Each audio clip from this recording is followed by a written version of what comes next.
对，所以我觉得我好厉害。是，我以前觉得这个事情是我这辈子做不到的，但我觉得现在做到了。当时做到了，我就觉得我真是太厉害了。对，他是一个不靠赌、靠自己的人，那他的美好品质了。小菊老师你好，我是新华社记者张超帆，很高兴今天可以采访到你。新华社的粉丝朋友们，大家好，我是鞠婧祎。岳林奇迹在热播，这部剧它其实是以这个《聊斋》里面画皮为内核的，然后它借鉴了很多《山海经》这样的一些故事的这个背景，然后融合进去的。关于狐妖的描写也有非常多的这样的一个角色，然后不同影视剧的演员也有不同的呈现。在您最初接触到这个剧本的时候，您要饰演这样一个九尾狐这样的一个角色，您有没有想过说，我应该去怎么饰演陆无一呢？会去搜很多影视片段也好，还是狐狸的一些形态也好，还是我观察自己家的小猫的一些神态形态也好，都有提前去做一些准备。对，因为我觉得岳林它的核心其实是皮相、真心，还有自我的对决。就是如果落到角色身上的话，就是宿命之下，你选择要成为一个什么样的人。然后我觉得我饰演的陆一，她是一个野心非常重，但是也敢爱敢舍弃，所以我觉得这种很真实但是又很复杂的女性力量，我是非常非常欣赏的。你觉得陆无一这样的一个角色，他向观众传递了一个什么样的价值观呢？我觉得像我下午其实有想过一个问题，我觉得陆无一他很直面痛苦，他只有自己不想做，没有他做不到，就是敢为天下先。这是我最近又再一次在看这个戏的过程当中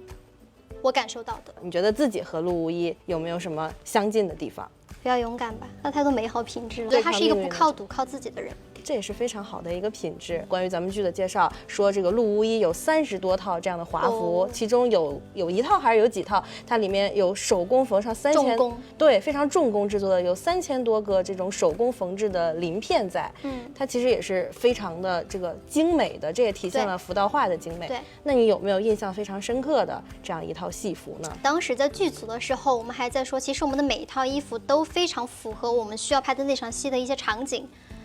就是那套衣服，它就有它自己存在的道理，存在在这场戏的道理。比如说，我跟姐姐有很多2个人的姐妹装，其实也是有很多小巧思的。比如说，我去士林宗的时候，我穿的可能就是比较宽松的、随意的，因为我在那儿大闹士林宗嘛。就是它每套衣服就有它存在在那个场景里的道理的。剧中也有非常这个东方奇幻美学，不管是造型啊，还有一些服道画呀，这个叫什么，还有场景这样非常突出的地方。那这部剧在这个传统文化的输出方面，你注意到哪些细节？我们这个戏里有很多东方古典的美学，还有传统的审美的细节，可以有很多天马行空的想象，比如说宿命，还有因果。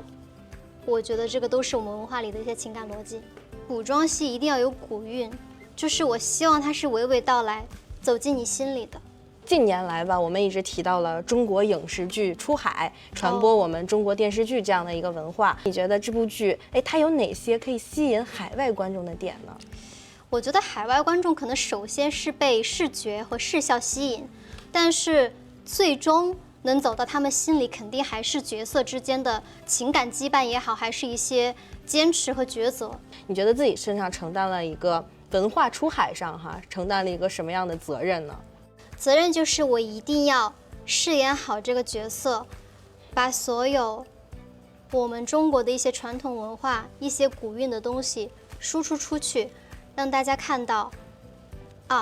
我们中国文化是很美妙的。我觉得这是我要做到的。我希望无论是中国的观众还是海外的观众都能够认真的品到这部戏，品到这个角色。其实也是将中国你自己作为这样传统文化的一个传播的载体，将这样的一部优秀的作品传出海外，也可以将这部作品所承载的优秀的传统文化给带出去。对，这是我觉得我很荣幸的地方。之前也是多重身份，有歌手，然后包括现在是演员，你更认可自己是作为这样的演员呢，还是说歌手呢？我觉得演员的话是沉下心来成为这一个人，但是舞台的话可能就是需要我输出力量，但是我能做的就是认真踏实做好每一件事情，这是我能做的。那你更享受哪种状态？不一样，不一样。那完全不一样。就是你成为角色的时候，他角色其实有很痛苦的地方，但是你痛苦也快乐，因为你在成为他。但舞台上的话就是纯释放，展现自己。那在这个过程中，怎么调配这几种状态呢？我好像没有非要平衡的那个时候呢，好像没有。就是感觉这些其实也是自然而然的生活中的一部分。你曾经提到说你想要做更好的自己，对，这句话其实我感觉我理解的哈，也是您对自己的一个期待，也是说对自己未来的一个目标。因为我觉得每一个人都会想要做更好的自己，然后我觉得我是一个不太能够接受一直在原地踏步，我需要学习，我需要汲取更多的能量和知识也好，才能也好，就是我需要汲取。对，所以我觉得这个过程中我一定会成为更好的人。那作为一名青年演员，你觉得作为演员的一些必备的素养有哪些？肯定要不断打磨演技嘛，再一个就是一定要理解角色，成为角色，再同时我觉得对行业一定要有敬畏心，然后更多的是跟大家传递一些正能量，对，然后也希望能够把自己的角色能够演活，让大家感受到一些善良的品质，或者是说勇敢的品质，包容的品质也好，我希望这些能够让大家感受到。喜欢你的粉丝朋友们，你觉得作为一名青年的偶像吧，自己承担了一个什么样的社会责任呢？我平时经常跟他们讲的就是无论如何好好工作，好好上学，对，也像我的那个愿望一样，我希望我们都能够一起成长，能够一起成为更好的人。也像我刚刚讲的，你一定要传递正能量，因为我觉得很多时候偶像可能是他们精神支柱，所以他们在困难的时候他们一定会想到你，所以这个时候你要给予他们的就是积极向上的，他们才能够感受到。然后最后给咱们的那个粉丝朋友们说几句寄语。谢谢你们一直以来的支持和陪伴，平时就好好工作，好好上学，然后让我们一起成为更好的人。